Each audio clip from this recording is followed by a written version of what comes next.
English Bloom, the podcast.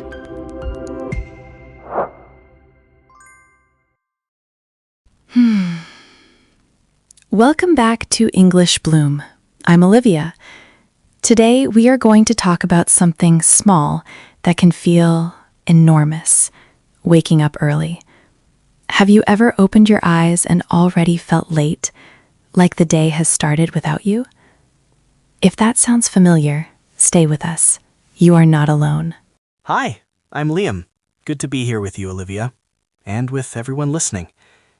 There is a kind of hush in the early morning that feels like an invitation.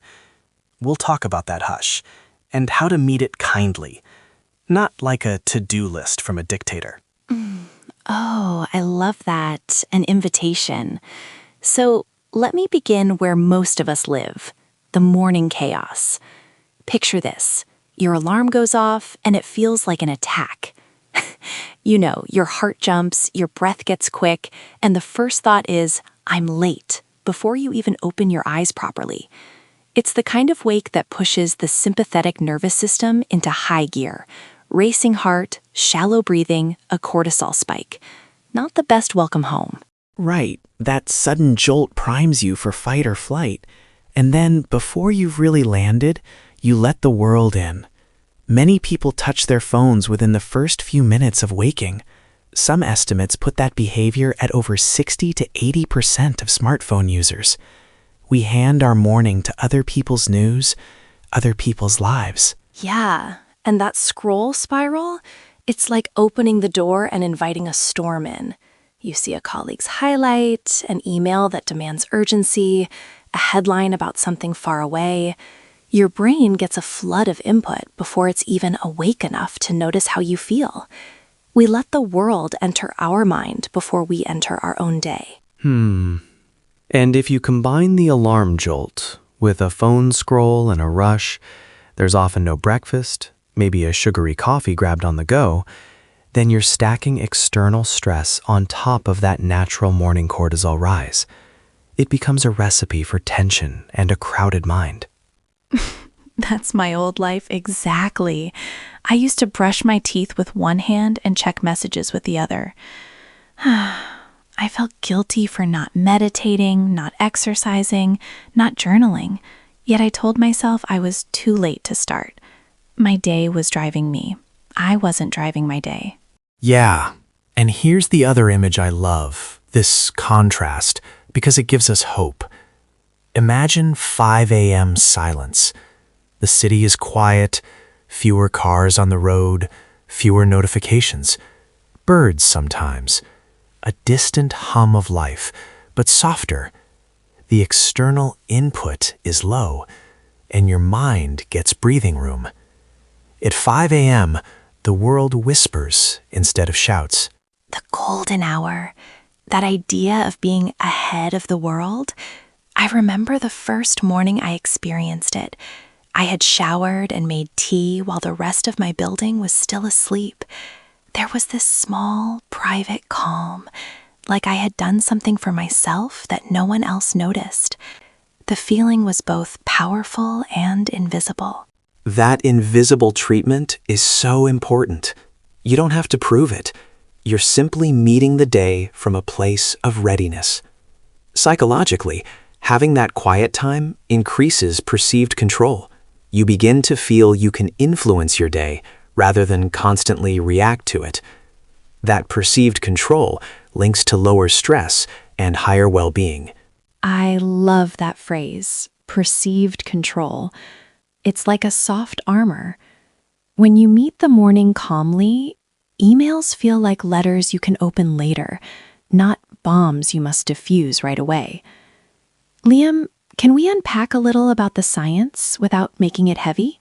Absolutely. Let's keep it gentle. At the center is our circadian rhythm, our internal 24-hour clock. It affects alertness, hormones, mood, body temperature.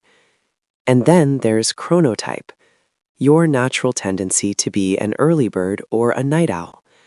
Some of us are naturally morning people. Some feel more alive at night. That's okay. Your body has its own music. So waking up early, it doesn't mean forcing everyone into one schedule, right? Exactly. The aim is not a one-size-fits-all 5 a.m. cult. It's about gently tuning your rhythm so your sleep and your life work together, not against each other. For many people, a small shift, say 1 hour earlier, while keeping the same total sleep, can have meaningful effects on mood. There was a large study using data from about 840,000 people, which suggested that being genetically inclined to wake an hour earlier was associated with about a 23% lower risk of major depression, assuming total sleep stayed the same. Wow, that number 23% feels like a real hand reaching out, saying, this small shift can matter. But we also need to be careful, right? Because if you wake earlier but lose sleep, that's not helpful at all. Yes. Protecting sleep is non-negotiable. Adults generally need 7 to 9 hours. Waking earlier only works when you move bedtime earlier too. Otherwise, you're borrowing from sleep, and that has real costs: mood problems, cognitive fog, even physical health issues over time. I remember thinking at one point, if I just wake at 5 and get less sleep, I'll be more productive. That was a hustle myth. I was exhausted and cranky, not golden. The secret was not earlier alone. It was earlier with rest. Liam, can we speak to sleep inertia a bit? That groggy feeling in the morning? Sure. Sleep inertia, that grogginess, can last from a few minutes up to a few hours, sometimes 1 to 4 hours for people. If you wake earlier and give your brain time to clear that inertia, if by the time your workday starts, your mind is closer to peak alertness, then you truly benefit. That's why gentle waking rituals can make a big difference. Speaking of rituals, I want to paint a picture of gentle morning practices. But first, can I ask you, Liam, what would a tiny, realistic ritual look like for someone who feels too rushed? Of course. Start with a 15-minute shift. That's a tiny experiment. You don't have to meet the sunrise immediately. Just wake 15 minutes earlier than usual and do one small thing. 5 slow breaths as you sit up, whispering an intention like, "Today I choose calm," and drink a glass of water slowly. It's small, but you will have given the day a different first touch. I like that. 15 minutes is one scroll session. You can give that to your soul. And these tiny shifts are supported by sleep experts who recommend moving your wake time earlier by about 15 minutes every few days instead of a sudden big jump. Yes, this gradual change gives your circadian system time to adjust. Also, morning light exposure helps anchor the shift. When you get sunlight or bright light in the morning, your body moves toward earlier times naturally. Likewise, avoid bright screens at night. That can delay melatonin and push your clock later. Okay. Light in the morning, dim at night. That feels like a dance between day and evening. Now, can we give listeners a gentle menu? Little practices they can pick from. Describe them in sensory detail, Liam, like we're tasting the morning. Yes, let's bloom slowly. Menu item 1, gentle waking ritual. Instead of a blasting alarm, try something softer, a gentler tone, or 5 breaths on the edge of the bed, whispering an intention. Drink a small glass of water and notice how the coolness moves through you. Menu item 2, stillness practice. 5 to 15 minutes of meditation or quiet sitting. Focus on breath or the sound of the room. Let your thoughts arrive like clouds, not storms. Menu item 3, a slow cup of tea or coffee. Hold the cup in your hands, close your eyes for a moment. Notice the aroma rising like a whisper. One task, one moment. Menu item 4, light movement, gentle stretching or a short walk. Not a punishment, but a hello to your body. Menu item 5, journaling. 3 gratitude items or a page of morning pages to clear clutter. Menu item 6, day shaping. Choose one feeling you want and the 3 most important tasks. And menu item 7, a mindful breakfast. Invest 2 to 5 minutes to actually eat something nourishing. Beautiful. Each of these practices supports emotional regulation. Predictability builds safety. Repeating a small ritual daily can shift identity over time. You start to see yourself as someone who cares for their mind, someone who leads their day. And importantly, it's not about perfection. It's about returning gently. I love that line, returning gently. And I want to pause here and share a short story, one of the little vignettes that shows how this can look in real life. There was a teacher. This is the kind of story I meet often. She used to wake at 7:15 and be out by 7:35. No breakfast, no calm. She started waking 45 minutes earlier and did 10 minutes of stretching, 10 minutes of breathing, 10 minutes of journaling where she wrote one word she wanted to feel that day.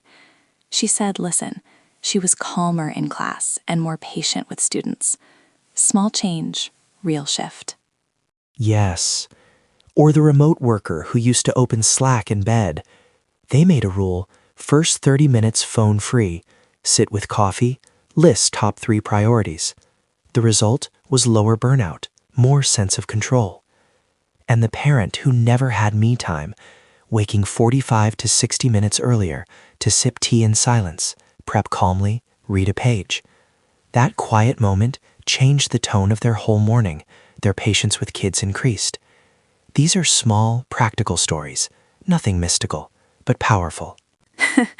Also, tiny confession, there are mornings I still fail. I stay up late with friends or a book and I sleep in. But that doesn't mean the practice is lost. I sometimes create a mini sunrise later in the day, 5 minutes of breathing, a warm cup of tea, and a quiet page of notes. The spirit of the practice is portable. Yes. The magic is not the clock number. It's that quiet, intentional space before the world gets loud. For some people, that moment might be 6:30 or even later, and that's perfectly valid. We don't need to be moralistic about this. The toxic hustle myth says 5 a.m. or you're lazy. We reject that. Your value isn't measured by when you wake. Amen. Now, let's gently touch on some science that often surprises people but keeps the tone gentle. There was that large study I mentioned, about 840,000 people, linking earlier wake times with lower depression risk.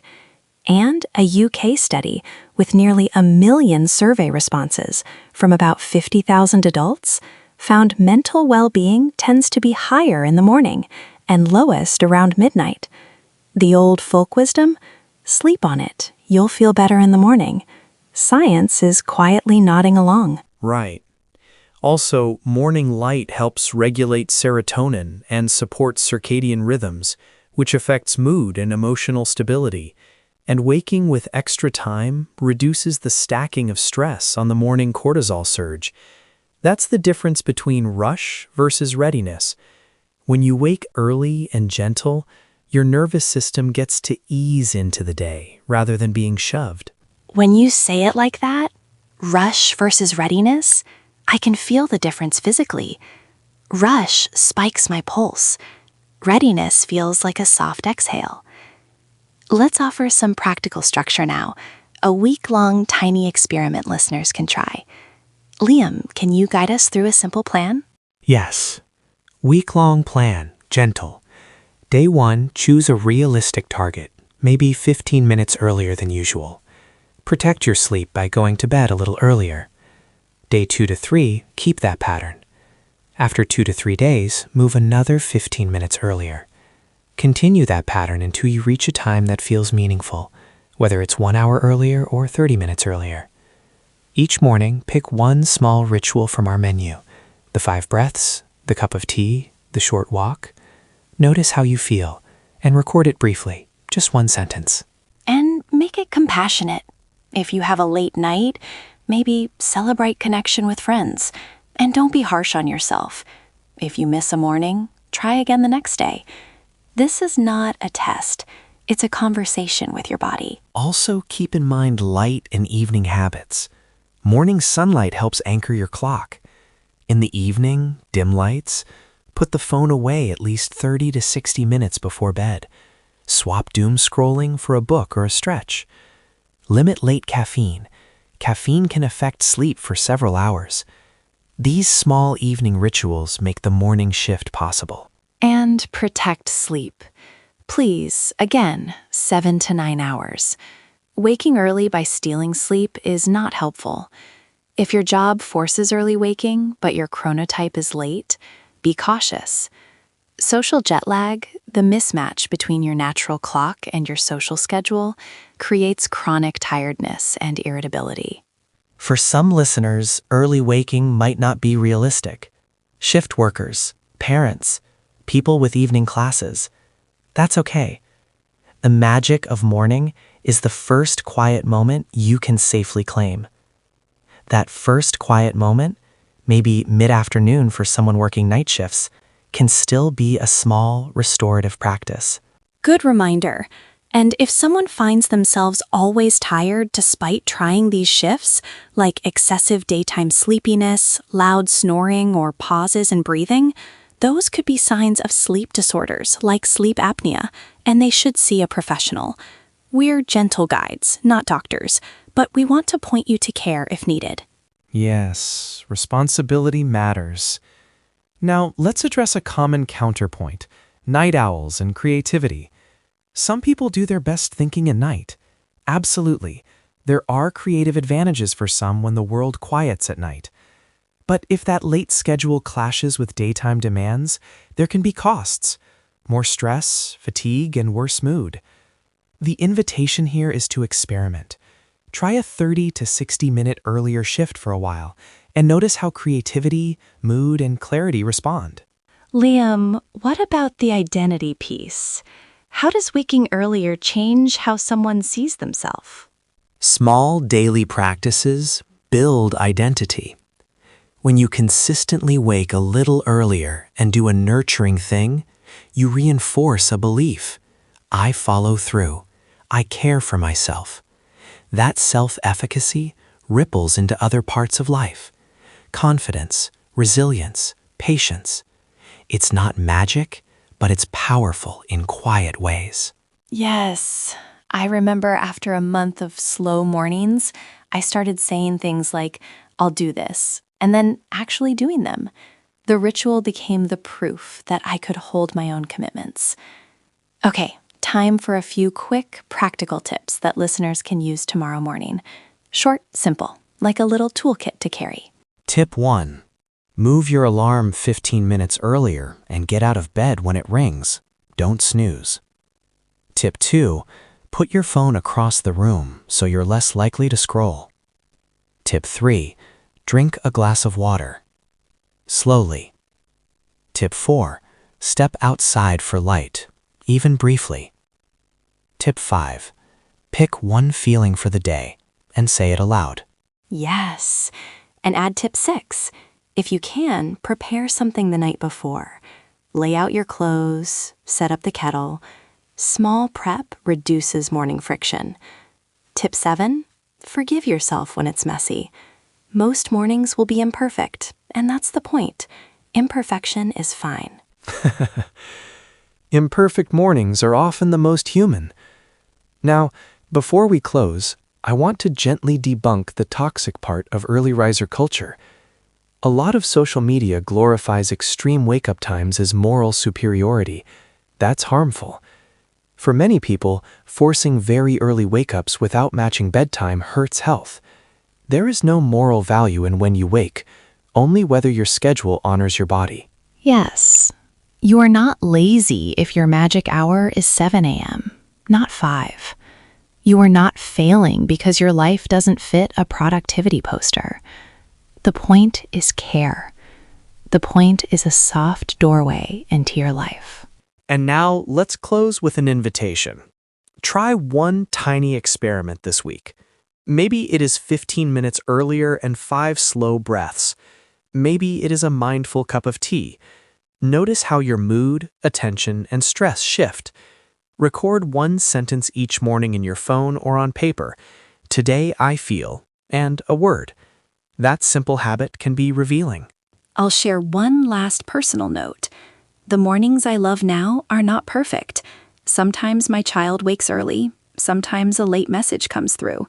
But I have learned to find small pockets, 5 breaths, a phrase, a cup of tea, and those pockets protect me. They aren't big, they're enough. And for those who worry, you don't have to sacrifice sleep to meet this practice. Move your bedtime, protect your rest, and bloom slowly. The sun invites you.